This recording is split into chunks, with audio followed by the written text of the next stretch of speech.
só para provocar um pouco, né, esse primeiro slide, depois a gente vai disponibilizar, como eu disse, esse material para vocês, além do vídeo ficar disponível aqui no Instagram. Então, o desenvolvimento animal, ele tem algumas características, né? E a gente parte de uma natureza embrionária, né, até atingir um desenvolvimento adulto, né? E evidentemente o que nós vamos trabalhar hoje é um pouco das etapas, desde o processo de fecundação até a formação dos tecidos e dos órgãos.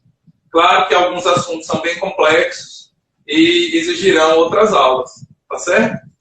Então, primeiro eu queria conversar com vocês, explicando a importância de como estudar biologia, né? Que muitos alunos têm um pouco de dificuldade de estudar biologia, e biologia é uma matéria que, diferente de outras matérias, ela precisa de interações e intercorrelações, que você vai ter que fazer. E aí a dica é, sempre apoie um conhecimento novo com um conhecimento antigo, ou seja, algo que você já domina. Sempre que você for associar um conhecimento que você está adquirindo agora, procure relacioná-lo com algo que você já sabe.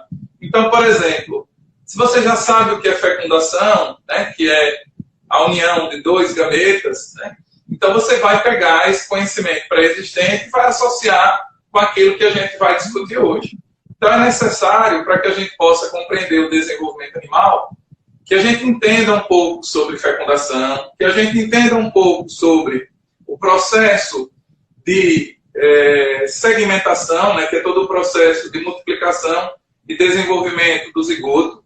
Evidentemente que para que ocorra o processo de fecundação, eu preciso ter a ovulação, né, sem a célula ovo, eu não vou conseguir, né, executar os processos de desenvolvimento, mas esse óvulo, né, que será fecundado pelo um gameta masculino, ele precisa ser liberado.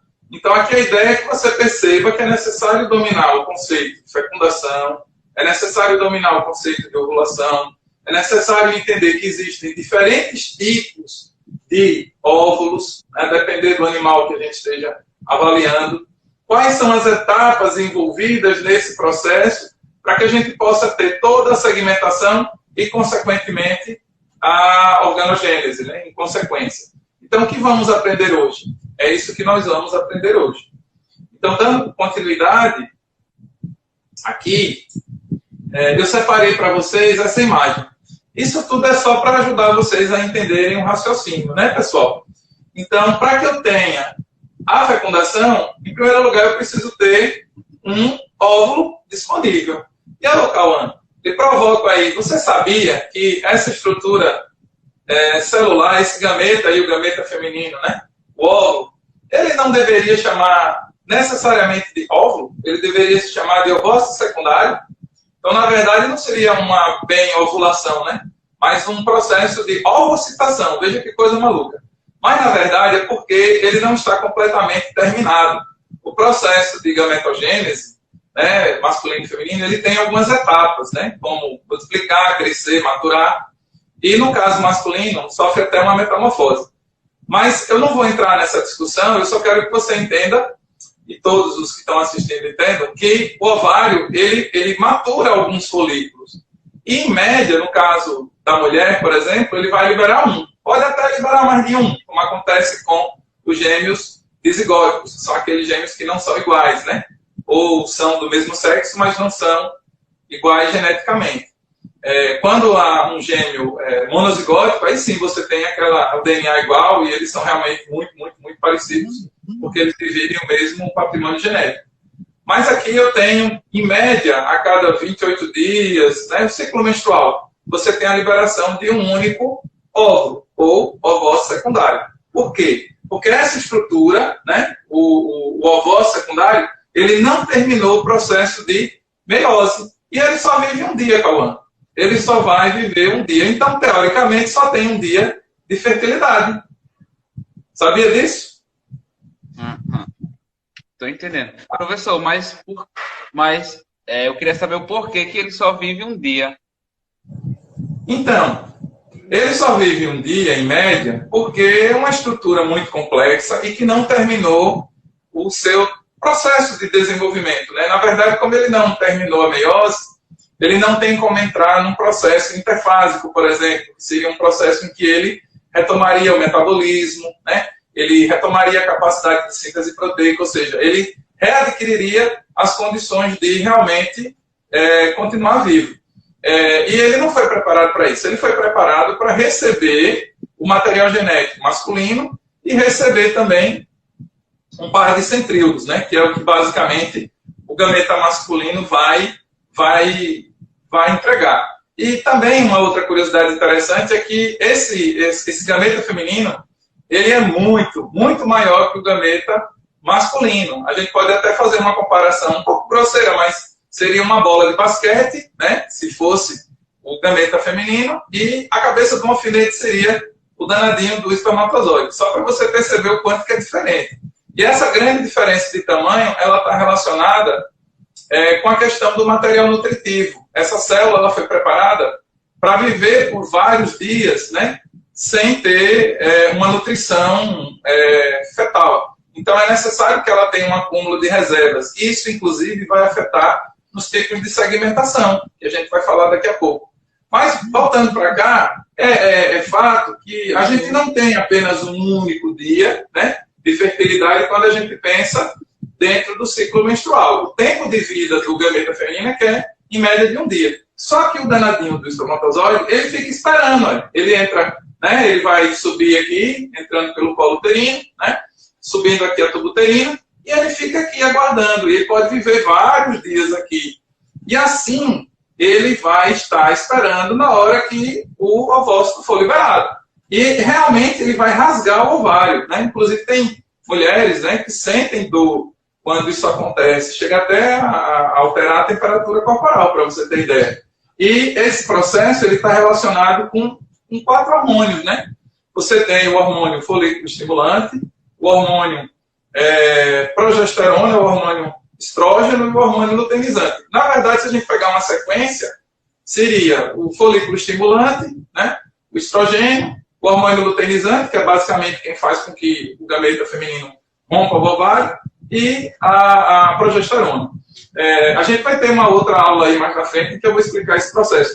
Mas a ideia é que vocês percebam que a fecundação, ela não se dá aqui no útero. A fecundação, ela se dá na tuba. Isso já foi até cobrado no Enem.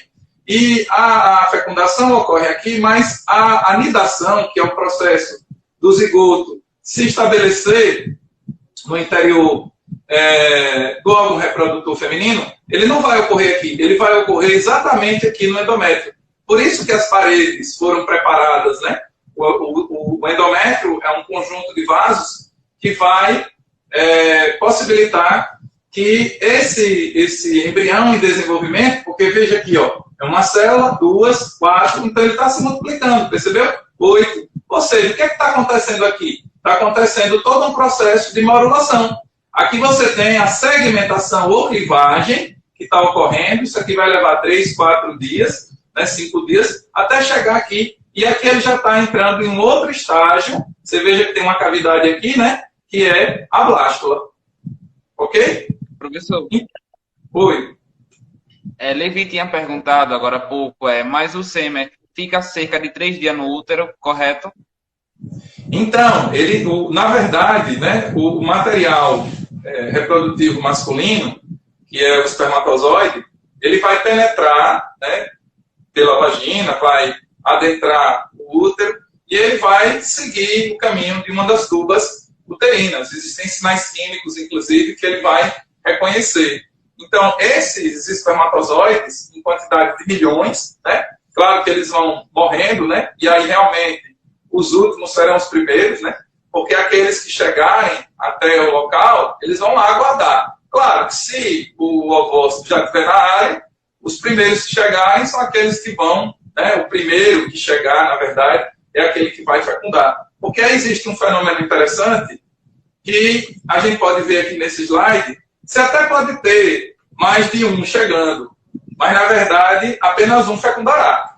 Isso acontece porque existe um modelo, né, espécie específico de controle entre a cabeça do espermatozoide, que é o acrossoma, né, que é uma estrutura adaptada do Golgi-ossomo, que contém sucos digestivos. Isso, Cauã, é interessante porque evita que ocorra, por exemplo, de uma espécie fecundar outra espécie, né? Poderia ser uma verdadeira tragédia. Apesar de que a gente tem algumas hibridizações, né? Exemplo do burro, que é o jumento, né?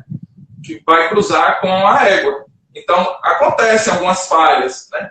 Mas, em linhas gerais, existe um isolamento reprodutivo entre as espécies, e isso acontece porque, quimicamente, eu tenho um reconhecimento químico-molecular entre a membrana do espermatozoide e a membrana do ovócito, que aqui está representada, né, por essas estruturas que a gente pode perceber aqui, a zona pelúcida e a própria corona radiata. Então, é necessário digerir essa estrutura para poder tocar na membrana. Quando isso acontece, ocorre a formação de uma despolarização, né? E isso vai impedir que outros gametas possam entrar. Porque se você tiver a entrada de mais, né, de um material genético, vai inviabilizar essa estrutura. Você vai ter mutações numéricas, né? Ou seja, uma quantidade muito maior de cromossomos do que você deveria ter. Então, é necessário que apenas um núcleo penetre. Então, veja que interessante, né? O espermatozoide, ele não vai entrar por completo. Ele vai perfurar a zona pelúcida, ele vai tocar a membrana do ovócito e ele vai adentrar um núcleo, o pronúcleo masculino, com os 23 cromossomos e um par de centríolos. O restante do material genético, ele todo vai estar dentro do ovócito e também as organelas. Inclusive, a mitocôndria, né, ela é exclusivamente materna exatamente por causa disso. Ela não é passada pelo gameta masculino. Como eu disse, é só o núcleo masculino e um par de centríolos, basicamente, né? Claro que aqui a gente está fazendo uma explicação bem básica para que todo mundo possa entender. Então, a partir desse fenômeno da fecundação, o que é que vai acontecer? Vai acontecer isso aqui, ó. Isso aqui é uma imagem real de microscópio, né? E você consegue perceber o momento exato em que o núcleo masculino está se encontrando com o núcleo feminino. E a gente pode verificar aqui nessa outra imagem. É justamente quando você recompõe o cariótipo, ou seja, você vai voltar aos 46 cromossomos, porque os gametas, eles têm metade do material genético. Isso, inclusive, caracteriza como uma característica haploide, né? É o chamado N-cromossomo. E quando há fecundação, você passa a ter a quantidade diploide, ou seja, você reconstitui os pares homólogos. Então, você passa a ter 23 pares. Antes, você só tinha 23 cromossomos. Que essa é uma das principais características, inclusive, da meiose, né? A meiose tem duas características importantíssimas. E sempre que você pensar em meiose, você pense no processo reprodutivo. Porque você vai ter lá na meiose 1 o emparelhamento do material genético, a permutação, que é o cross, né, que vai acontecer, e você vai ter na meiose 1 a separação dos pares homólogos. Só na meiose 2 é que você vai ter a separação das cromátides irmãs, o que se assemelharia muito a um processo mitótico, mas a gente não pode dizer que porque o produto, né, que são os gametas, eles não são clones, ou seja, eles não são iguais, justamente porque ocorreu esse processozinho de recombinação, chamado de permutação, lá na meiose 1. Então, acho muito interessante, porque a gente consegue ver aqui exatamente o momento da formação do núcleo diploide, que é aí aonde o ovócito deixa de ser, né, ovócito, ele termina o seu processo maturacional, e aí o zigoto, que é a célula ovo, se caracteriza. E a partir disso, o que vai acontecer? Mas isso aí a gente só vai descobrir na próxima aula.